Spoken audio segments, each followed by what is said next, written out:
May pabulaklak kami dahil birthday ng aking alaga. Regaluhan siya ng kanyang apo ng bulaklak at saka earrings. So ayan, dali-dali na akong kumuha ng flower base. Tinagyan ko rin siya ng tubig at ilalagay ko na yung bulaklak para hindi siya malanta. Dahil alam ko mahal ang flower dito sa ibang bansa, lalo na dito sa Singapore, dahil walang farm para sa mga flower. Walang gaya ng Baguio, gaya sa Switzerland, gaya sa Australia na may mga flower farm sila. Ang mga bulaklak dito guys, galing pa ng ibang bansa. Most of them ay galing talaga sa ibang bansa, inaangkat. Dahil wala talaga ditong farm para sa mga bulaklak or para sa mga prutas, lahat.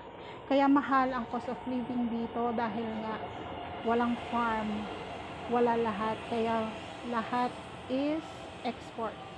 Kaya mahal. Yun. So ayan, para hindi siya malanta, lagay ko na siya sa tubig para para mahimasmasan sila. So ayan, i-arrange lang natin ang flower ng aking alaga dahil habang siya'y nasa banyo.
Pinadala yung anak niya na nasa Hong Kong na flower.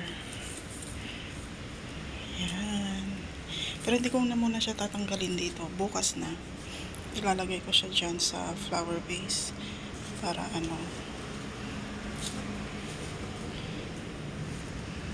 yan yung kahapon. Ito bigay ng apo niya. Yung kagabi na inayos ko. Bigay ito ng kanyang apo. Yung panganay na apo sa panganay niyang anak. Ito naman bigay ng anak niyang pangatlo. Ayan. Tapos yung balloon, may bracelet sa loob yan pero mamaya ipa-open ko sa kanya kasi nakatulog siya. So ayan, hindi ko alam kung may darating pa na flower.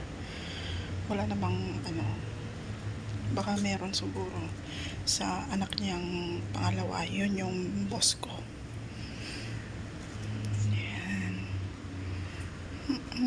Ganda. Ganda ng kulay. So, magkaka-combination sila. Nasakto. Nasakto na medyo combination yung kulay nila. Kaya itagtag ko na lang siya bukas dyan. Yan.